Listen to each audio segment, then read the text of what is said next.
Eso, eso de qué día es, yo, porque en la República Dominicana es el último domingo de mayo.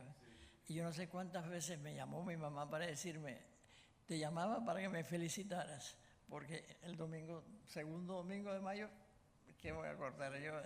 Entonces cambia. En México tienen un día fijo,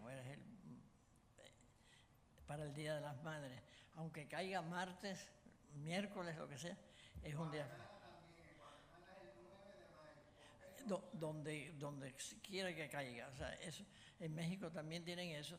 En otros países, por ejemplo, es la Inmaculada Concepción. O sea, que eso no hay. O sea, que cada país tiene su tradición. Yo me enteré que yo tenía que hablar del Papa León XIV cuando pasé por esa puerta. A mí, y yo no conozco mucho, puedo dar un poco la impresión, o sea que después puedo contar un poco de lo que hacía antes. A mí la impresión, cuando él salió y habló, me hizo gracia, porque habló en italiano, muy buen italiano, pero con un acento español galopante. O sea, no, el, yo, yo estudié en Italia, entonces, claro, los hispanos nos llevamos, los italianos son muy puntillosos, que si la Z, pizza, o sea, todas esas cosas. Y él, la introducción que hizo, la hizo muy bien en el italiano, pero con un acento. Y yo oí, dije yo, pero este no es acento americano, eso no es un acento inglés, es un acento hispano. Eso fue lo cual a mí me hizo gracia, porque dice, bueno, por lo menos a este no se lo comió Roma estando allá, porque él llevaba varios años en Roma. Él tenía una posición muy importante en el Vaticano, que se le había dado el Papa Francisco. Y es importante porque a través de él se afectó y se afecta la iglesia, toda la iglesia. Él estaba en el dicasterio, en el secretariado de los obispos, de donde salen los nombramientos para los obispos. Los que estamos aquí, ustedes no se acordarán porque ustedes son muy jóvenes, pero yo que estoy viejito ya, me acuerdo que la época donde, por ejemplo, aquí en Estados Unidos, los que iban a ser obispos, o sea, los que estaban elegidos para obispos eran buenos administradores, buenos, o sea, y por eso, digo, en Miami estaba Monseñor Coleman Carroll, que era como si fuera un gran de empresa con un gran sentido pastoral, porque Coleman Carroll fue el que preparó a Miami para la llegada masiva de latinos. Y si hoy Miami tiene tantas iglesias latinas, es porque Coleman Carroll, que no era fácil, pero yo era muchacho en aquella época, pero era fácil, pero tenía un intenso sentido pastoral. Pero normalmente se elegía gente que eran buenos administradores, o sea, que eran jefes de empresa. La cosa fue cambiando poco a poco. Y cuando llegó el Papa Francisco, que entre paréntesis también, Francisco tenía fama cuando yo era, hace muchos años, cuando yo era joven, que estaba estudiando en Roma, y Francisco, que en aquella época era Jorge Bergoglio, tenía fama de ser muy duro, muy rígido, muy estricto. O sea que por eso cuando yo vi que nombraban a Bergoglio papa, que había sido elegido papa, a mí me dio un frito por la espalda, porque yo dije, ¿qué nos ha caído? Pero cuando salió Bergoglio, entonces ya Francisco supo dar la nota de su papado, muy cercano a la gente. Precisamente una de las cosas, lo primero que hizo fue, vamos a pedir por mí, y un momento de oración por él. En lugar de ponerse a dar bendiciones, él rompía las tradiciones. La otra tradición que me enteré después fue que cuando le fueron a poner la esclavina no sé si saben, es como una capita, y le dijo al que se la iba a poner, póntela tú, y salió, o sea, era Y parece que Francisco, su conversión fue, cuando era arzobispo de Buenos Aires, su contacto con los pobres de Buenos Aires. Eso fue lo que lo tocó a él. Había ido evolucionando, pero el cambio fuerte de él fue ese contacto con los pobres en Buenos Aires. Y Francisco escoge a este americano de Perú para ser la cabeza del dicasterio, del secretariado de obispos. Y yo no sé si fue antes, pero bueno, ya Francisco le puso un toque a ese ministerio. Se buscaba entonces ya no tanto el que era un gerente de empresa, sino que se buscaba a los sacerdotes que tenían un sentido pastoral. Y aquí entre el clero, yo estaba en Móvil, entre el clero de Móvil corría el chiste, o la verdad que había un párroco encaramado en el techo de su parroquia, arreglando el techo, y recibe una llamada del nuncio diciéndole que si aceptaba el nombramiento de obispo. Y entonces lo que el hombre pensó fue: este ha sido un parroquiano mío que me ha visto encaramado en el techo y me está llamando para bromear, y le colgó. Y entonces el teléfono vuelve a sonar y dice: óigame, que es de verdad que esto es. Pero eso es lo que se está buscando entre los obispos. Y eso es lo que buscaba Francisco. Y él encomendó precisamente este dicasterio al que más adelante sería su sucesor, al cardenal que era eso. Y precisamente marcó la Iglesia porque cambia y no cambia, pero cambia el enfoque. Se busca una persona que sea accesible a los demás y que los otros puedan acceder. O sea, que sea un pastor. En la frase de Francisco, que huela a ovejas. Eso es la cosa. Y el que tenía a cargo de buscar esos pastores fue precisamente este americano que nadie se imaginaba que podía ser, que iba a ser elegido papa. Eso fue de esa sorpresa hasta de su propia familia. O sea, precisamente durante siglos los cónclaves buscaban elegir gente que fueran neutrales a todos los imperios. Por eso durante siglos se eligieron papas italianos, porque Italia era un país pero con poca fuerza, que no, o sea, neutrales en ese sentido, que todo el mundo podía aceptar. Por eso la idea de que viniera un papa, bueno, el mapa fuera de Europa ya había salido con Juan Pablo II. Ese fue el primero que rompe la tradición y sale un papa polaco. Después viene Bergoglio, que es latinoamericano, argentino. Y entonces viene y nadie pensaba que podía ser un americano elegido papa. Porque decían, bueno, si los tales aceptaban, nosotros no. Y se ve que dígame.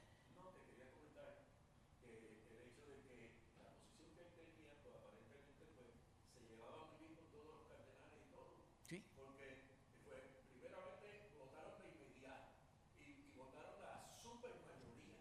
O sea, no es de los casos en que la votación ha sido totalmente definitiva. O sea, y tan rápida. Sí, y rápida. O sea, algo que tiene que ser que él se llevaba muy bien, ¿cómo se llama?, con toda esta gente. O sea, estaba con todos los cardenales en esa posición nueva que le había dado. Sí, pero sí, eso, y además la diversidad de opiniones.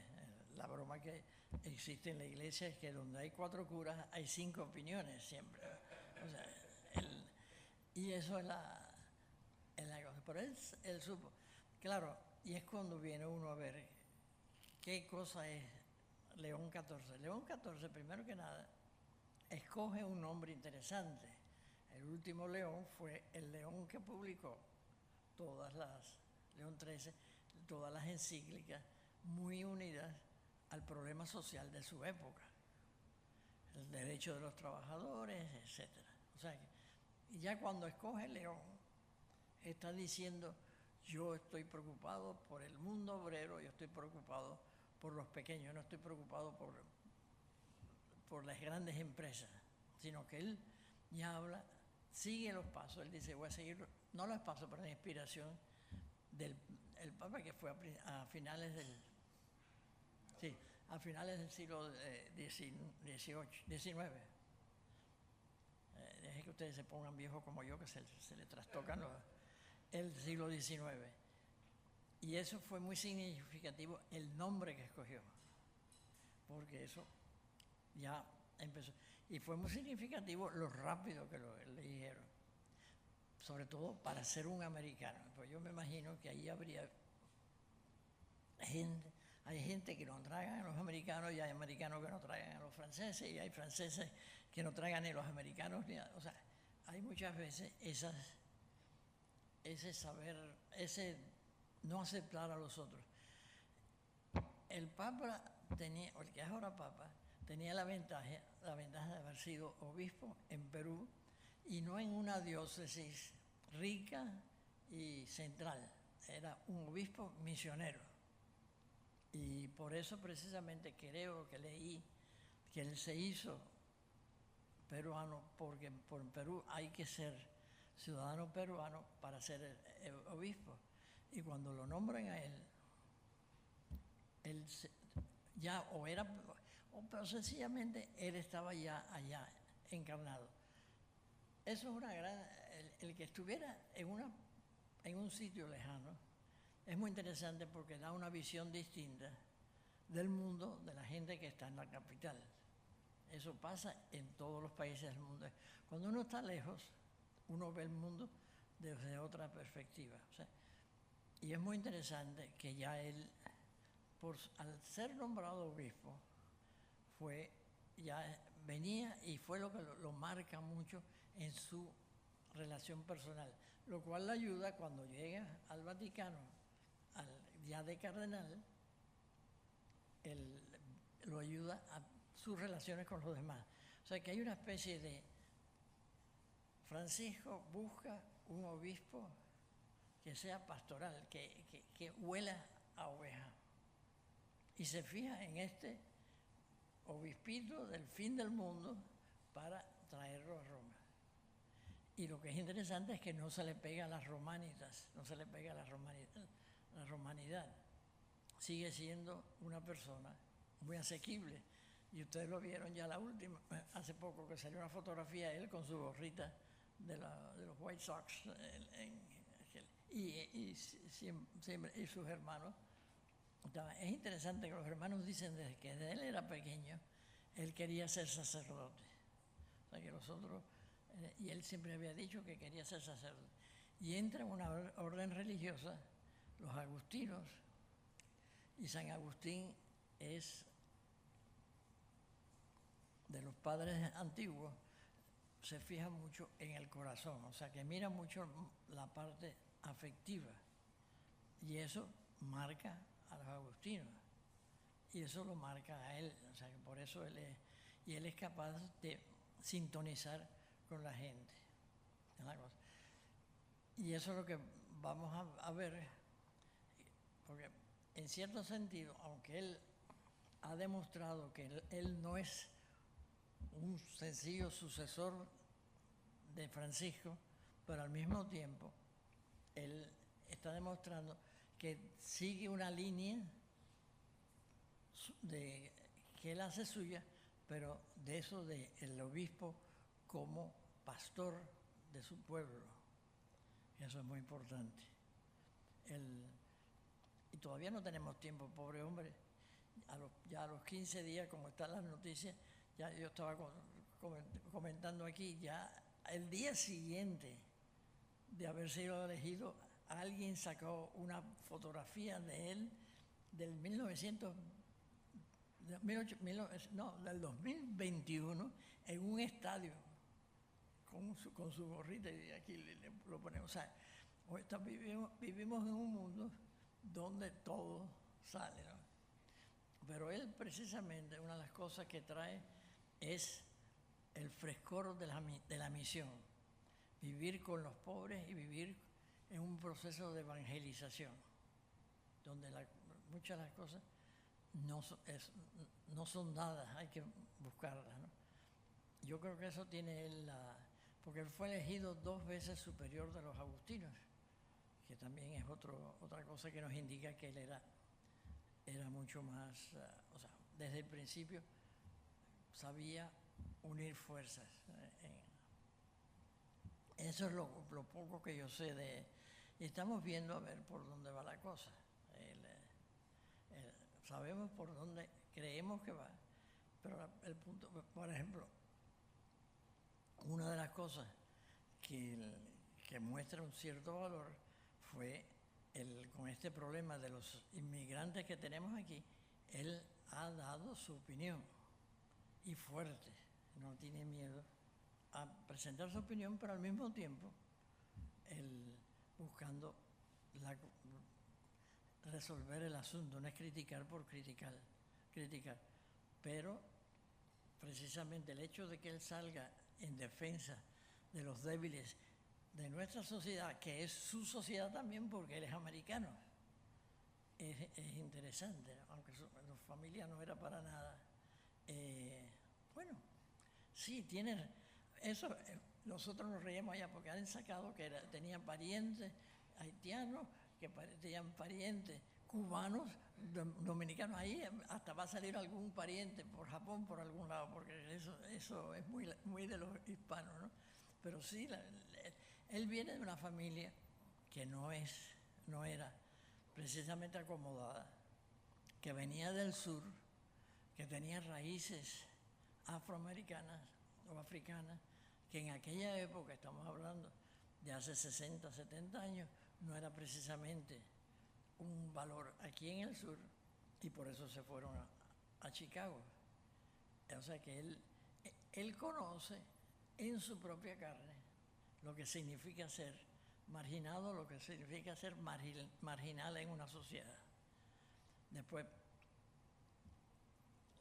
parece que es bastante inteligente desde el punto de vista humano, o sea, él va, estudia en la universidad, tiene títulos, pero los títulos no sirven para nada si no van acompañados del corazón.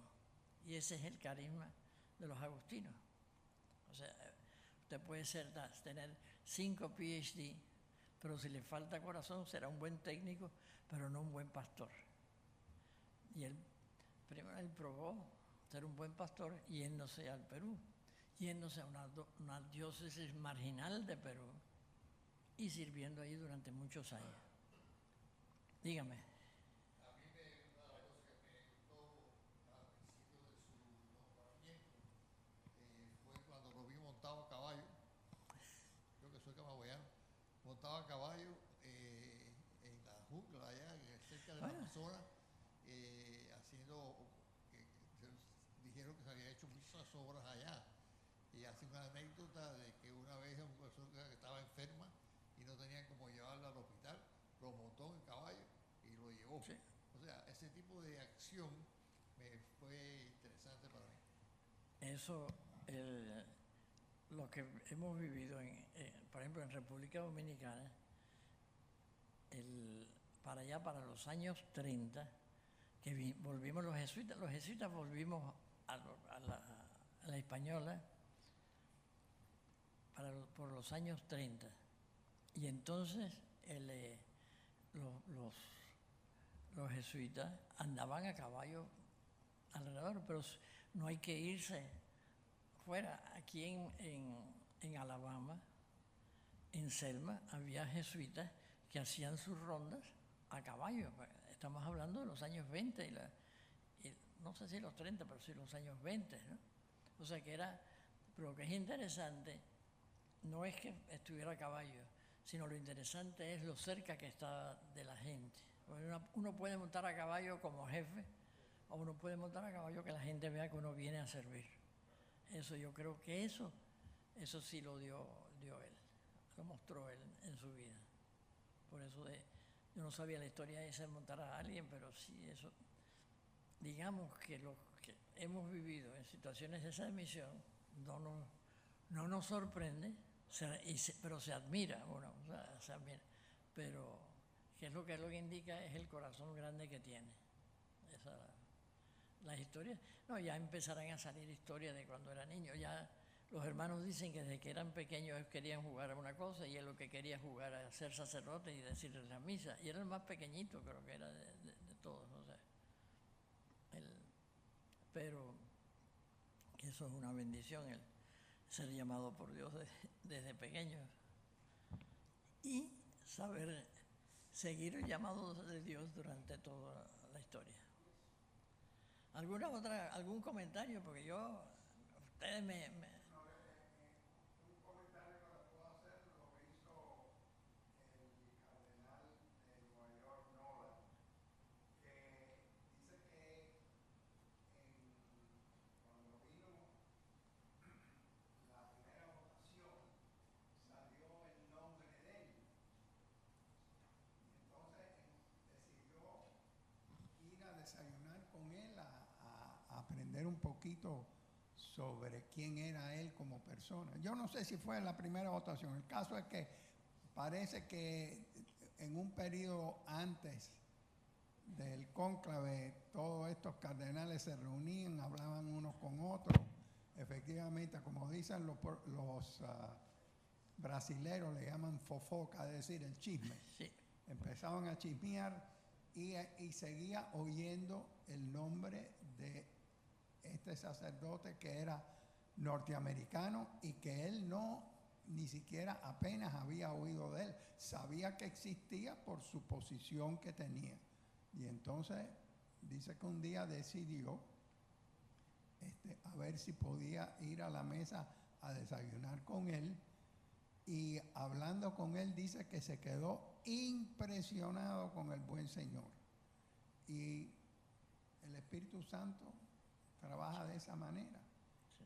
Y poco a poco, aparentemente, lo fueron conociendo y a la hora de votar finalmente en la tercera o cuarto voto, no sé Sí, cuál.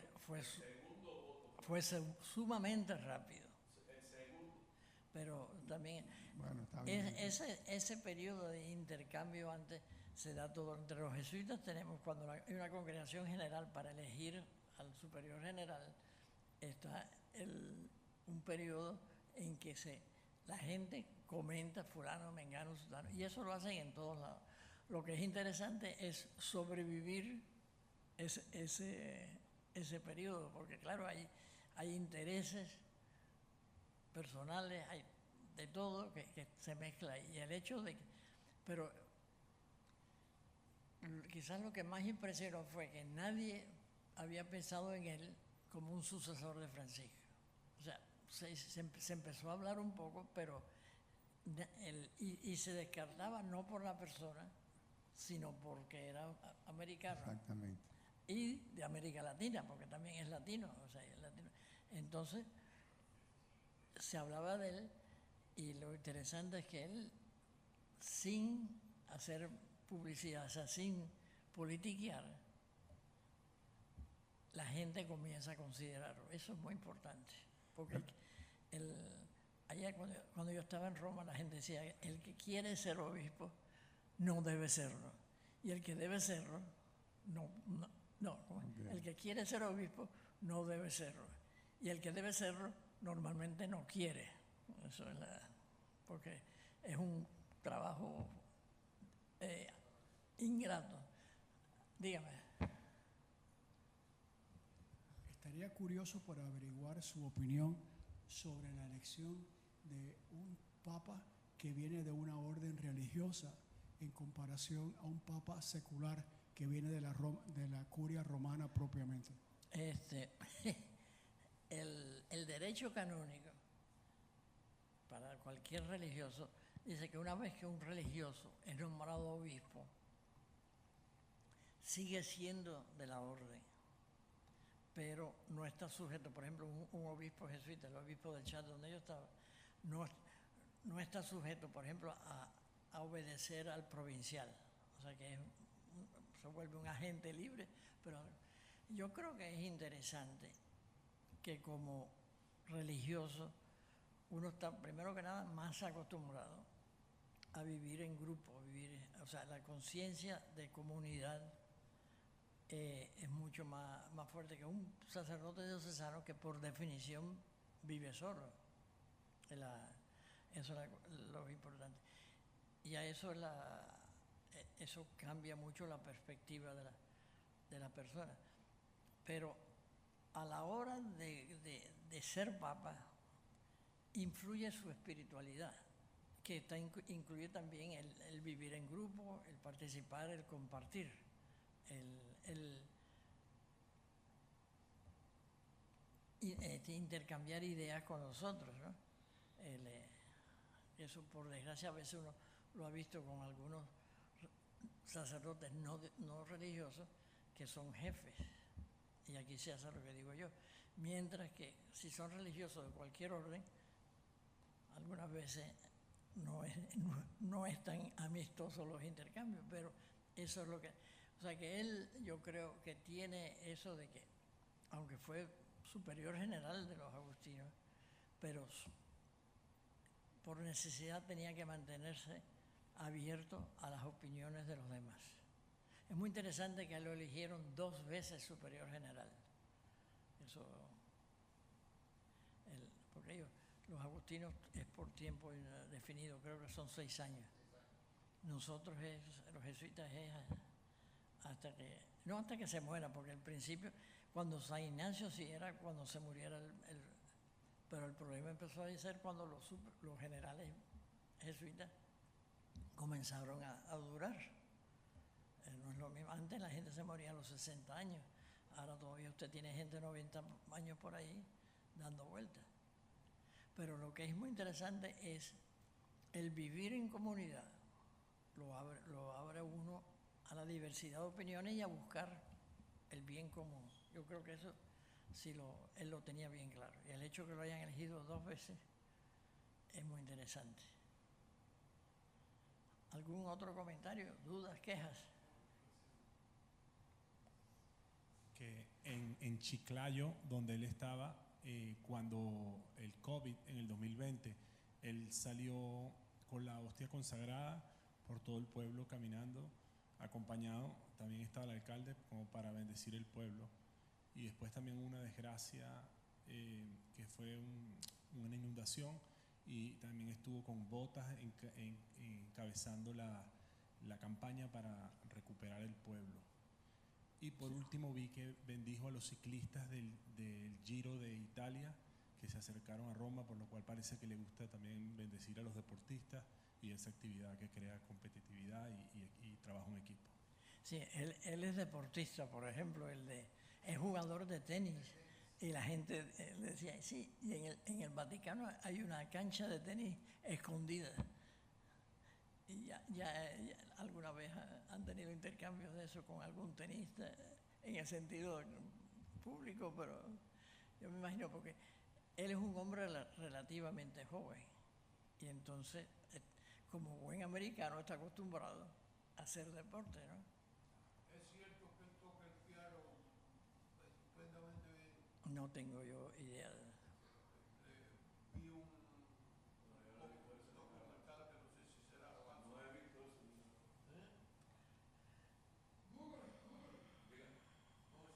Sencillamente eso, la pregunta mía es, no sé si No lo sé. vi un documental en el cual Sí.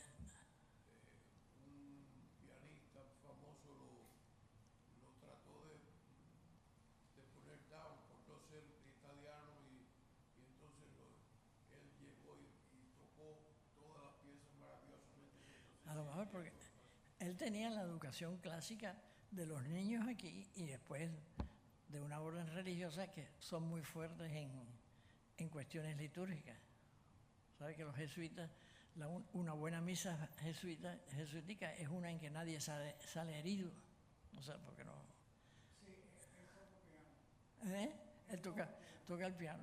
¿Usted no tiene alguna opinión sobre cómo él pudo sobrevivir su obispado en Chicago sin ser manchado por los problemas de la arquidiócesis que problemas dentro de la arquidiócesis. Sí, bueno, primero que nada que la diócesis de ellos, de él estaba, no era Pero de la cuando diócesis. él era obispo auxiliar de Chicago, él salió... No en Chicago, en Chiclayo. No, en Chicago, en los En Estados Chicago. Unidos. Él estuvo bajo Francis George, el cardenal, Sí. pero anterior a eso había muchos problemas. Sí, lo que le tocó a muchos es precisamente la parte pastoral, que es la que menos sé. Yo no sé el caso específico, pero también muchas veces los que han heredado los problemas tienen más trabajo trabajando con los que han sufrido, por ejemplo, los abusos, que con la parte pastoral que en la parte, porque muchas veces el proceso ya se ha hecho, ¿no? Por lo menos aquí en Estados Unidos y en otros lados también, el proceso legal ya se da. Ahí lo difícil es, y lo que hace falta un gran temperamento humano es trabajar con los que han sufrido. Si no me equivoco, la arquidiócesis de Chicago estuvo algún tiempo bajo el cardenal Bernardín. No sé si usted... Bernardín, sí, pero...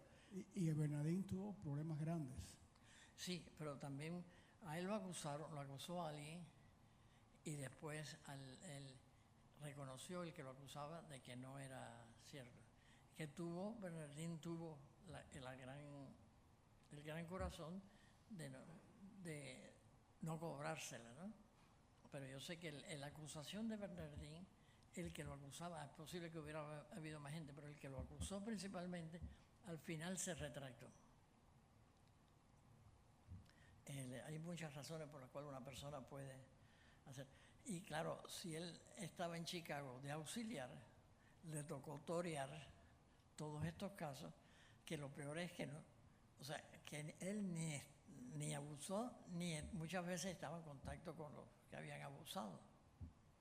Entonces, quizás él se metió más por la parte humana que había sufrido todas las cosas, porque a veces se nos olvida y las cosas se pueden volver muy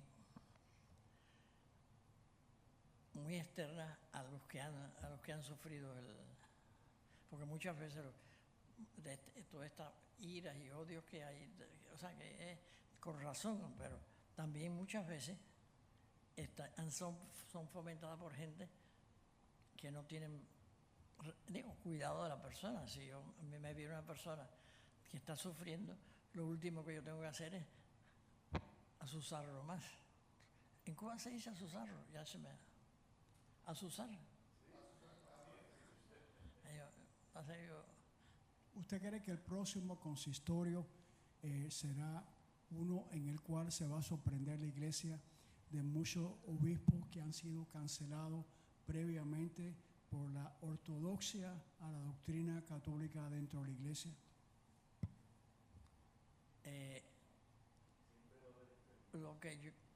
Por ejemplo, han habido muchos obispos que han sido pasados por arriba para ser nombrados cardenales y sin embargo sí. La iglesia ha señalado a cardenales un poco sí. más hacia el extremo izquierdo sí. que la ortodoxia de la iglesia.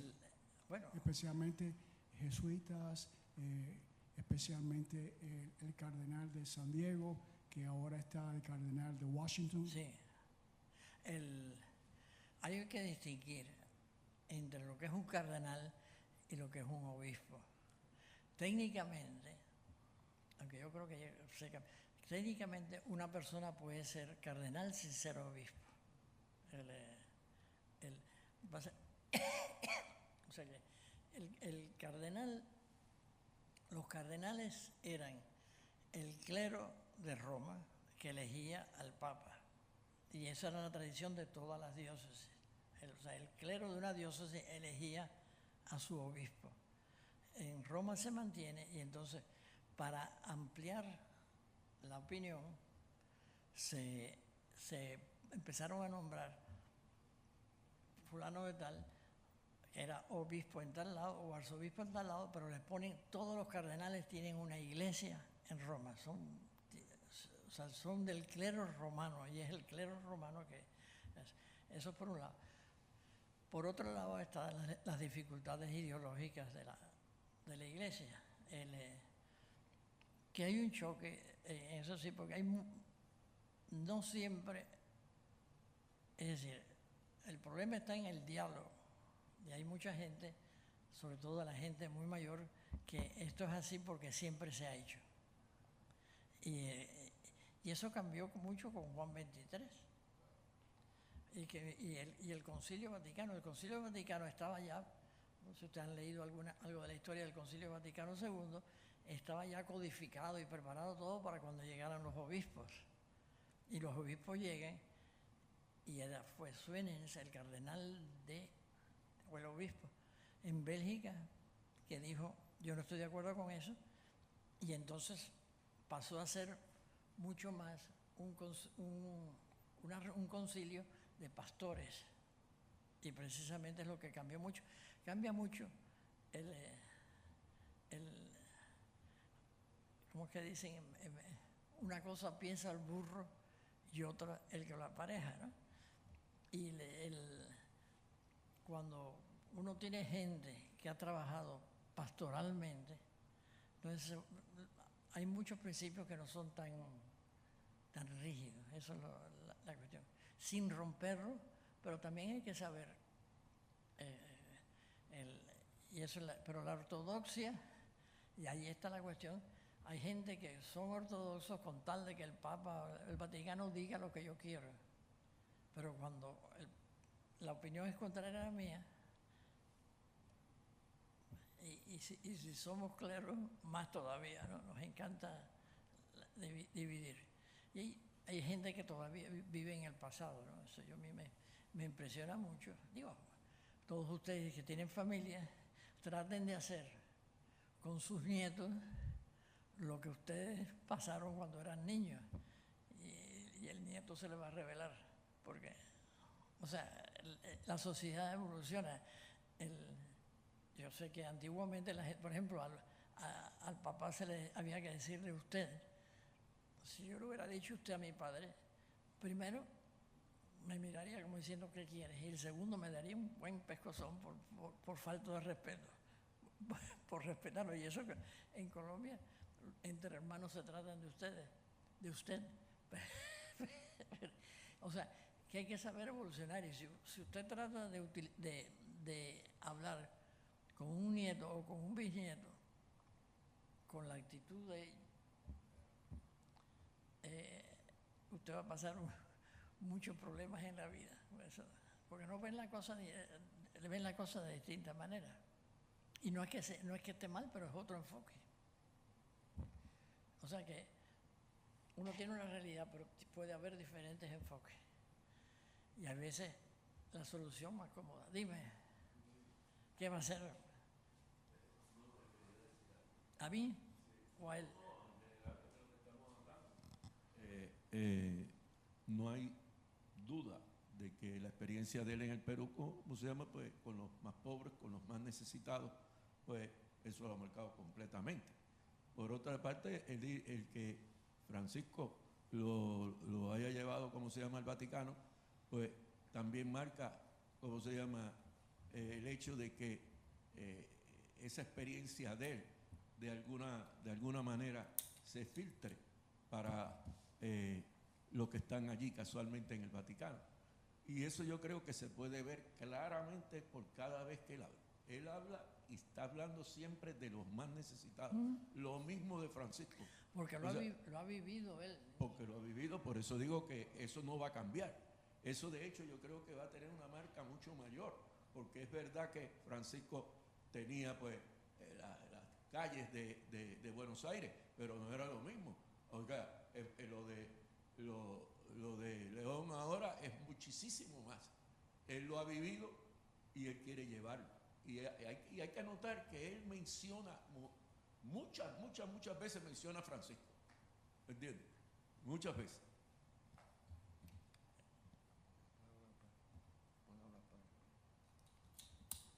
Eso si hablo mucho, me cortan No, pero la manera que uno ha vivido, y eso afecta mucho. Si muchos de los que estamos aquí, si no hubiéramos vivido la salida de Cuba, uno aprende que sea, un mundo mucho más internacional. Eso, y entonces cuando aprende las cosas que son, el vivir en República Dominicana, uno se encuentra, yo me encuentro con gente que piensa distinto, yo soy técnico, entonces uno se encuentra con gente, yo soy químico de suelos, entonces yo soy químico de suelos, especialista en fertilizantes, y déjenlo ahí, porque el siguiente paso es mencionarme un fertilizante, y entonces, pero claro, cuando uno vive en ese mundo técnico, es otro mundo que el mundo de la filosofía. Yo llevo 20 años, 22 años en el ministerio, en la cárcel, y lo que me topo allí, ¿verdad? Pues es toda clase, o sea, en el sentido, pero no hay suficiente conocimiento por lo que es el concepto de la iglesia en sí. Eso es lo que es. Y cuando aparece uno, pues créame que ya no es católico, ese es ese es cristiano.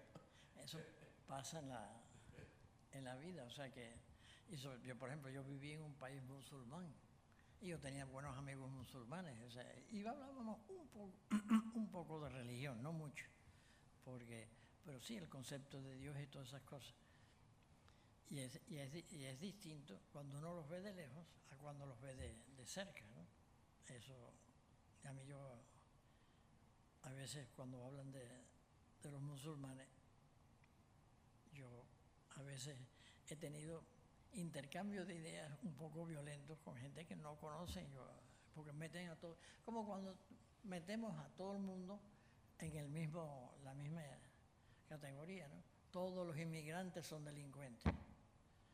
Y no, yo no le niego que hay muchos delincuentes, pero creo que pasó con los marielitos. Yo no estaba aquí, yo estaba por el norte de la Florida, con los marielitos que le pusieron la etiqueta.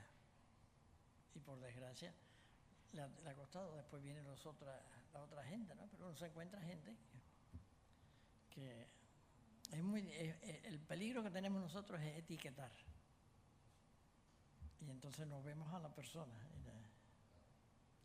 Bueno, yo me voy antes de que me hagan preguntas.